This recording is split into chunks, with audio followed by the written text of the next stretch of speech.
Good evening from London. My name is Vikas Pota, and these TV live streams, I'm told, have a lot of interest for those of you that are engaging and interacting with them.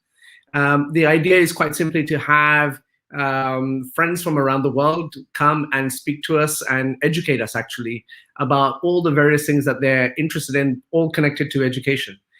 Today's subject, as it says at the bottom of the screen, is reimagining the future of public education in India. And it's such a humongous subject that that I'm really pleased that we have two incredible guests who will be talking to us about this particular subject in the context of the pandemic. Now, before we start, this is supposed to be an engaging platform. And so, what we want to do is when you comment in the comment box, whether you're on Facebook, on LinkedIn, on YouTube, we want to be able to pull your comments up to the screen and actually show your name, show your profile pic. But on Facebook, in order for us to achieve this, you need to go to streamyard.com/Facebook and give us this ability to do so. So if you haven't already done so, can you please do that? You can also, if you are on social media, you can join our LinkedIn group, which is called T4 Education in Our World. And we have something like 3,500, 4,000 people on our LinkedIn group, and there's a good discussion that happens there. We are on YouTube. I know many countries prefer watching things on YouTube. And so we have a pretty sizable YouTube channel of nearly 15,000 people, which you're welcome to subscribe to. And if you're not watching this on our Facebook group, we have a pretty big Facebook group of almost 50,000 educators and people and advocates on there. You're welcome to also join that. And of course, it goes without saying, we're also on Twitter. And so please follow T4EDUC and myself. And there's a new platform called Clubhouse where we have a Clubhouse. It's called Global Education. You can follow that and also follow myself.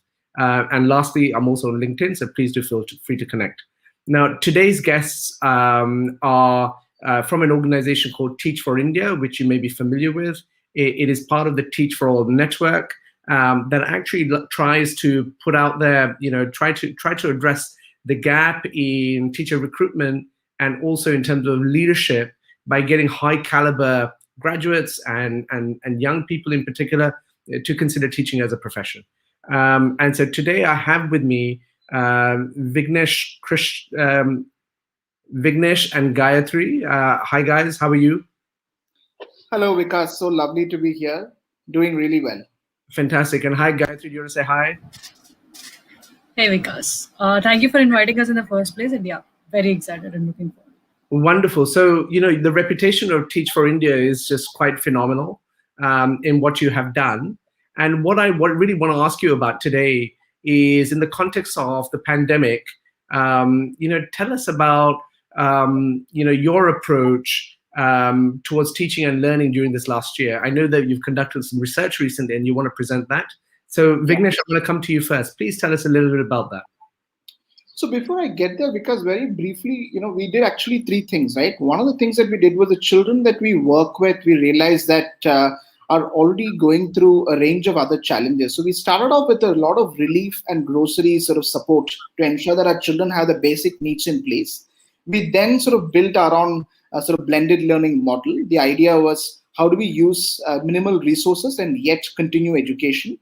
And then parallelly, we started raising funds to sort of get devices so that our blended learning model kind of expands and we are able to reach to a larger audience, right? So these are the two sort of important things that we did. Another piece, like you mentioned, we also tried to learn through the research, which was essentially by learning from children in terms of how their experiences have been through the last year. So this has been like very shortly, these are the three things that we have been trying to do over the last year. And so Gayathri, thank you for that, Vignesh. And I want to kind of keep it real in the sense that Gayathri actually works in a school.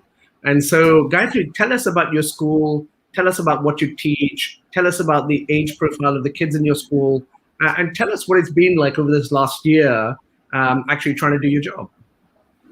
Yeah, so I teach at Vijay Bharati Model High School in Ramnagar, Hyderabad. It's a budget private school, an under-resourced one. And I teach 9th and 10th graders, 14, 15-year-olds. The subjects that I teach are math and physics. So directly jumping to the point, over the last 1 year, it has been really tough for all the kids to access education. So we do have 2 TFI classrooms in the school currently, or over the last 1 year. So Luckily, yes, we could. What you mean is there are two teachers in two classrooms from Teach for India. Is that what you mean?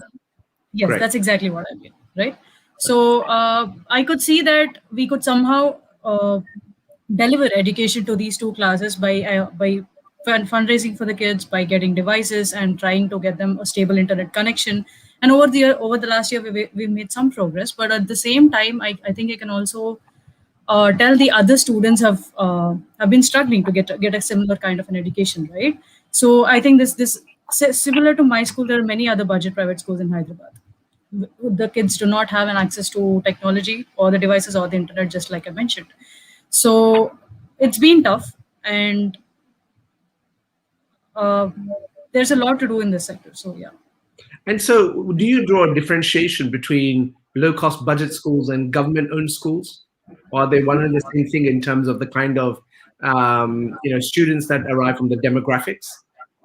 So the demographics slightly differ because I think for the budget private schools, children come from a relatively better economic background. And in government schools, the economic background is further lower, right? Like that's the differentiating factor. Of course, it's a fee-paying model. The government school is a free model where the government kind of takes care of all the services.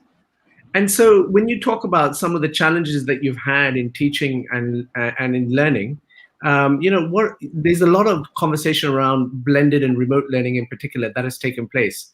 Now, given in government schools in particular, where the situation, I would imagine, is quite challenging. What have been the challenges of this blended and remote learning model for teachers in particular? For teachers in particular, it starts with access to technology again, right? So it's not a physical classroom. We can't directly step in and start taking a class or hold a learning space right? So it started off with access to technology, but before that, we were like Vignesh mentioned previously, we were more concerned about the basic necessities about the families, right? So the kids wouldn't even attend these online classes even if you're starting them up, because they do not have the basic conducive environment for learning at home. So the parents are struggling to fulfill their primary responsibilities. And we've also noticed high school kids taking up work to support their family financially or to just run the household, right? So those are like the major challenges that we've seen. So what did you do in this time? I mean, when schools were shut, how did you continue the process of education? So we did a twofold sort of a charge, right? Like, because I think one was, we continued our online sort of engagement with students who had access to technology. Parallelly, we were also, simultaneously building a community-based engagement as well, where we are working closely with members in the community. For example, parents. I know Gayathri has been working very closely with a lot of elders in the community, where she's been mobilizing them to ensure that students don't lose out on learning. So that's the other piece that we have been doing. I think similar to what Gayathri said, that's so critical at this current time, because we need to transcend beyond the online piece, because we are seeing child marriages, we are seeing students entering workforce, etc. So it's so important that there's a balance between both online and offline engagement, right? So that's been what we've been trying to do over the last year. In addition, also just in terms of the curricular pieces as well, like we've been like trying to do pieces that are relevant to the current sort of an environment, right? Like, I mean, not every single content is important at this point in time. That's been a big learning over the last year, that like there are content that doesn't matter at all for children during this time. So yeah, I think these are the three sort of big pieces that we have been like looking at over the last year. And so there's a question for Gayathri that's come in particular that builds upon what you said, which was, how was the response from parents to the changed circumstances from Ranganath? What do you have to say about that?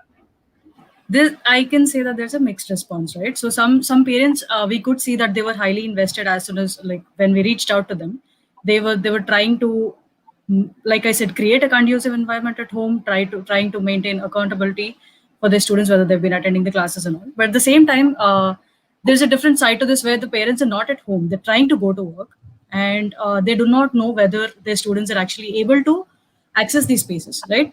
And a sense of autonomy is there when we actually distributed devices to students. So for those students, it became a little tough, because there's no routine, there's no proper schedule in a day. And that's where the teachers come in, right? To establish a basic schedule in a day, to a concrete schedule to which they can stick to. So there's been a response. Yeah. Yeah. So turning back to you, Vignesh, like when we talk about your research, what does your research say in terms of what role teachers can play in creating strong learning experiences during the current time? So because I know that you actually the findings were fine and things that we expect, but your recommendations were quite interesting, and so this was one of the ones I picked up on. Yeah. I mean, before we kind of look at what teachers need to do to create a strong learning experience, another sort of important piece that the audience should know is that the entire research was done with children, right? Like, I mean, we spoke to children and parents, so a lot of what I'm going to share is essentially the voice of children and parents who are often neglected in most of the research, right? So essentially, there are 3-4 things that came up, right? Like, one is just in terms of online learning. In the online learning format, the large classroom sizes continue to be the same norm, and that needs to change, right? Like, children are saying that we need a more customized sort of support. Children are saying that we need small group engagement, even in like online pieces, etc. I think that's one important aspect towards engaging learning. The second is relevance of the content, which I spoke about earlier as well, right? Like, I mean, if we continue to prepare children towards an exam-centered approach, I think children are going to get bored, right? Like, the online engagement is not going to sustain for longer, right? And the third is also just helping children see, the local resources. How do they use the local resources, and so that like it's not something that they don't have, right? Like, I mean, helping them to see like the relevance of learning in context to like where they live, their surroundings, etc. Right? Like, and the last one being in terms of specifically around the online learning is around like gamifying it. Right, like, I mean, a lot of children that we spoke to mentioned how gamifying learning will go a long way in keeping them excited about what they learn on a daily basis. And so those are really great lessons actually that we can learn from this for sure, in terms of when we reimagine education as a whole. But how do you think we can reimagine education in terms of what role parents can play, especially with regards to providing social emotional support to children? And I know that my friend Neha Sangrajka in the UK actually has asked this question, which is, as well, curriculum teaching, how is emotional well-being incorporated in teaching? I'd love to hear your views on that. Maybe Gayathri, you can have a go at that. Yeah. So before we think of parents even trying to support their kids in terms of social emotional learning, I think we should also think about how the teacher-parent partnership is. So when this thing started off, what we did is, in general, there are parent-teacher meetings. So we're translating that into a blended learning mode. We've started off with Zoom meetings with parents at regular intervals, and that's when we've tried to communicate with them how their students might be, and there's this social interaction. This aspect of schooling is completely missing in this dynamic, right? So, and we spoke to the parents about how to spend time with them, or we've actually, I remember a few fellows from my cohort conducting specific SEL spaces for the kids, where it's not any academic content was not being covered, but it's clearly about how the student is feeling, how the student is doing, what other interests does the student want to, other interests or skills that the student wants to build. So parents mostly did support, but apart from that, I think there needs to be a small learning space or a reflective space at home with the parents. I know, like I said, they are struggling with their primary responsibilities, but in addition to that, it would be great if the parents could actually spend some time with their kids at home. It instills a small ray of hope with the kids, right? That things are not so drastically different. Absolutely. And actually, Vignesh, one of the biggest meta themes for the pandemic has been this digital divide that everyone talks about, and is real in your case, right? And so, given that education is very much a government subject, in the sense that government runs public education, which is the largest component of education, what recommendations does your report come out with in how to bridge this gap? Right. So we have a couple of sort of recommendations, right? Like, so one of the most important thing that what we have been telling people is also that the learning gap has widened, and we absolutely need to start with the bridge program, And that's the need of the hour for most of the children in government schools, right? Because in the last year, the learning gap has widened disproportionately. That's the most important thing. The second thing is like really like thinking beyond an assessment centered sort of an approach towards teaching and learning for the upcoming year, right? Like really thinking through what children really need at this point, because a lot of our children that we serve are working, they're also supporting their families, there are a bunch of other things that they're doing. So just getting them on board to like directly start academic pieces won't probably work well, right? Like, so that's something that is our second sort of important recommendation, right? Third important piece that we would say is also, so far parent has been a passive participant in education, right? And that needs to shift, because the site for learning has moved from school to home right now. Yeah. And because of that, like similar to what Gayathri said, we need to really define like what is the role that the parent is playing. And what we also learned is that the role of parent needs to be very nuanced in terms of school needs to be able to work with parent more closely in saying what does the teaching learning process need to look like between the parent and the child, along with, of course, providing social emotional support, etc. Right? So largely, these are the three both important things that we are talking about in terms of what needs to shift at a more systemic level for the upcoming year. And so just remind everyone, during the pandemic, I mean, right now we hear a lot in the media that, you know, India is under a lot of pressure when it comes to the pandemic. Schools are closed, right? Yeah, they're all closed. And so, for example, today was a Friday, and in India, I know it's late. Gayathri, what was your day, your school day today? So typically, a typical school day would look like... No, don't talk typical. Talk to me about today. What was your today like? All right. So today, right now, I'm on break. So that's the reason I'm going back to a typical school day, right? So there's this 1 week. Summer break time right now. Okay, got it. The kids are also on break. Good on them. But tell us about the last day that you worked as a teacher. What was that like? Right. So that's what a typical school day is, right? So the kids would join for a quick morning meeting around 8 or 9 based on the timings. The timings differ from school to school. So for me, it starts... And you would use Zoom? Yes, we on a Zoom meeting. Yeah. Okay. So we would join for a quick morning meeting. We'd see what our goals are, what we're going to do about. And also this morning meeting gives me a chance to just check the attendance, right? If I don't want to be surprised when I enter a class saying, okay, why isn't this kid in the class? So that's another reason why I arrange a morning meeting in the beginning. So I get a quick gauge of who's going to attend the classes today and who's not. And then we start off with our classes. Since it's online, we've cut it down to 40 to 45-minute classes because the attention span would be less and it's too much screen time for the kids as well. There'd be 1 or 2 content classes and they'd get a 10-minute break between classes and they'll have a lunch break. And something that I came up with in the last year is something called a showcase, where kids also get to explore their other skills, not just the academic content. So they can pick up any skill in the world, whichever they want to. And I tried to find a mentor for them. Again, since it's online, making the best use of it is actually, friends from abroad trying to teach them dance or something. So they have one extracurricular space as well. And then we have a closing circle to reflect on how the day went by, and also a few asynchronous packets maybe or assignments for the day. We also use Google Classroom for them to submit the assignments and for the teachers to make like the evaluation process becomes easier. So yeah, and then they get their free time from 6 p.m. or 4 p.m. depends on the day. Fantastic. And Vignesh, I mean, one of the questions that often comes up is, can you share some best practices for teachers who teach children with less resources or no internet or no smart devices? Yeah, in fact, Gayathri and I were actually talking about this, just before the call, right? Like, and some of the things that, came to our mind was, last year, interestingly, I actually wrote a roadmap document for the state government who had asked us to kind of come up with like an approach document to what would teaching and learning really look like, right?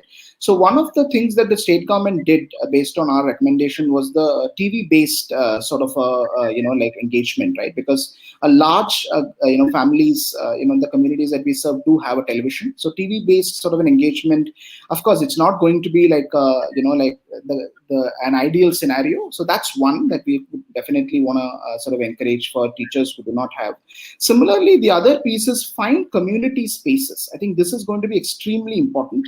So what we call as a community hubs, right? Like in like different communities, be it like a temple or a church or a mosque, or it could be any other community space as well. Get students in like smaller groups and teach them, right? Like I think that's something that we have been encouraging. And we hope that that will continue over the next year as well. That's the second most important piece that that we are interested in terms of like what needs to shift for the upcoming year. So these two are like critical pieces. Is this your mother? Yeah. We're proud of you, son. There you go. You're nothing more fulfilling than your mom actually like watching you on I online. didn't realize that she would be online and embarrass me. That's the purpose of mothers, right? We also have other comments, and you've obviously spread the news that you're on here because there's lots and lots of friends who are saying hello. You have Deepak who said, "Wonderful to hear from both of you." We have someone in the UAE saying hello from the UAE. You have people from actually all over. There's someone from Syria, someone from Tejasvi is saying, can Gayathri share a personal experience of success and a struggle over the last year? Gayathri, do you want to have a stab at that? Definitely. I'd start with the success thing for sure, because we've gotten an idea as of now how tough it is to just run education during the pandemic. But I think my success point was when I did achieve 100% attendance in my class, and that being online classes, right? So yeah, so that definitely is my success point. And a struggle over the last year is, I think, students not being able to access a learning space for 8 months, and we actually were worried about the gap that we need to cover once they come back to classrooms, right? So that definitely has been a little struggle, but sure, So we're in a good place. Alejandro from Argentina says the challenge is that not only some teachers don't have access to devices, but many students don't have the social environment to concentrate at home for study. Absolutely. Do you have a comment on that? Yeah, definitely. I keep telling this to our new fellows who come in, and I keep telling them how all of us are in the confines of our home. We have a laptop, a table to sit, and a chair. I mean, table to keep our laptop, a chair to sit, etc., which our children don't have. They sit on the floor. Often, a small room is shared by around 5-6 people, Oh, yeah. and then our expectation is that they need to learn, right? So definitely, the social environment plays an important role. In fact, one of the best practices that Gayathri and I were also discussing was also, can we create a learning corner even in that constrained space, right? If every parent can commit to create a learning corner in the house, at least that will start by building that whole motivation that, okay, this is my space, I can sit and learn, everyone knows what it looks like, etc.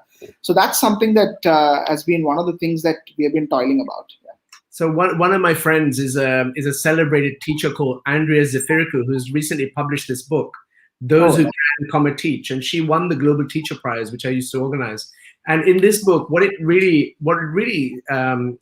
drives home is that the role of teacher and the teaching is only one part of it. Like, you look at any kind of issues in society all come into the school, and the school is a social hub, and you have to deal with these issues. So teachers have more than just teaching maths and physics, like Gayathri does. And so then I go to some more comments. So Tejasvi says, ask the question, Vignesh, how is Teach for India as an organization, your team on a city level approaching the next academic year, having learned so much from last year's uncertainty? Definitely. So, like I had shared earlier, the recommendations that I mentioned for, the larger system applies to TFI as well, right? We work with the system, right? So one of the things that we definitely going to do is run a bridge program for the first couple of months. The idea is that we'll try and bridge the gap, the learning gap as much as possible. The second thing that we are definitely doing is really try and get more community involvement, so that our engagement is not just online but also offline as well. These two are critical strategies for us for the upcoming year, for sure. So I have an African brother called Akil Dalla. He's in Tanzania and the UK. So it's something that no one has done is to deliver STEM boxes to student houses on a weekly basis. Box containing activity and resources plus online teaching too. Do you have a comment for him? Because in fact, interestingly, one of our entrepreneurs, who runs his organization named Catalyst, that's what they do. They're based out of Hyderabad. I think folks should check out their website. Catalyst is the name of the organization. And they do exactly the same thing. They, build a box and science kit, and they actually deliver it to schools. But now they've changed it to community as well. So that's what they've been doing over the last year. So I think this is one of your alums. I said this is not a plug, but there is a Teach for India alum started an organization called the Better Design Foundation. They're also working in this space, like what was just mentioned, the corners in home, etc. I think this is referring to the social emotional part of it, right? Yeah. So there's a question that has come in, which I think is a little bit heavy, but let's go for it anyway, Vignesh. I mean, according to you, what is the way forward for parents or students who are dependent on budget schools, which are opting out of education business in the present situation? I think what she's referring to is that schools going bust because their business model doesn't work. What is your view on that? It's quite complex. I mean, there's no one size solution to it. I mean, so I'll talk about like what are some of the strategies that we are adopting, right? One is that there is this organization named Rangde, which we've been trying to partner with, which is trying to offer interest-free loans to students to continue education, right? Like, so that's one sort of piece. Similarly, there are also organizations which have been working with budget private schools to revive them. But unfortunately, the truth is that they are heavily cash crunched, and the parents are also not in a position to pay fees, right? Like, so we'll have to try and come up with innovative models to start with, like similar to what I mentioned, like Rangde and like all the other sort of loan offering models to start with for budget private schools. But tell me, do you think there is a role for the private sector in education, Vignesh? Definitely. I mean, it's taken over the education over the last few years. Yeah, but do you not think we should fortify public education? Well, I mean, so my take on it is that definitely the service delivery is something that the private sector can definitely play a big role. But when you say service delivery, what do you mean? Sorry. So what I mean by that is that definitely, for example, teacher training, for instance, right? Like our teacher education institutions are not the finest in the country. The curriculum is outdated, etc. Similarly, in terms of the service delivery, in terms of like curricular aspects like assessments and other pieces can also be taken over by the private sector. So I think some of those pieces is something that I've been thinking about. And definitely similarly, like trainings for principals as well. We have a lot of our alumni run organizations which have been working closely with principals to upskill them, to build capacity so that like they are able to run better schools, right? So some of these, what I meant by service delivery. Yeah. What do we do about system leadership in India? What I mean by that is education is a state subject, I'm sure. Yeah. And how do you get the best people to run public education? That's hard. I mean, I think one is that, education need to be a political sort of an agenda. I think it is something that unfortunately is not the case, right? Like, I mean, we have an example, the Delhi government is probably an example, right? Like where they made education a political agenda, and like you can see a lot of people who are now wanting to work with the Delhi government. We in fact have a lot of alumni who are in positions of influence working with the Delhi government, trying to steer the educational reform. So the starting point definitely is it has to be a political agenda, right? Like the second is, of course, we need to try and identify alternate routes for people who are talented, who have the right skill sets to enter into the government and policy, right? Like that's one. Gayathri, I'm going to give you the final say on this subject. How do we get better leaders in education? Can I scale this down and give you a response? Because something that I could think of was how does local community play out? So if we're talking about people in power, I'd like to talk about the local community where people do have power to bring enough shift, the required shift in the school systems, right? So I think that's my take on that. The people in power in local communities at a smaller scale should first take some action about it, and then we'll scale it. It's a very pragmatic approach. Thank you both for taking the time to be here today with us. There's some great comments that have come in just now. So congratulations hold on, I'll bring it on. Congratulations from Libya. Who would have thought that someone would be saying from Libya, hello to you. From Jordan, we have Mankushi, means, saying studying with Teach for India was the bestest experience of my life. TFI kid. We have Veronica from Corrientes in Argentina who says hello. Maria Khan from Pakistan that says hello. Ivy from the Philippines that says hello, which is quite amazing, right? And so that is the power of digital, and we can all learn together. And India, what happens in India matters actually the world over. And so we wish you the very best, and we hope you can strengthen public education in India as we emerge out of the pandemic. You are the future. Thank you, everyone, and we look forward to the next opportunity of speaking to you next week. Until then, goodbye. Bye.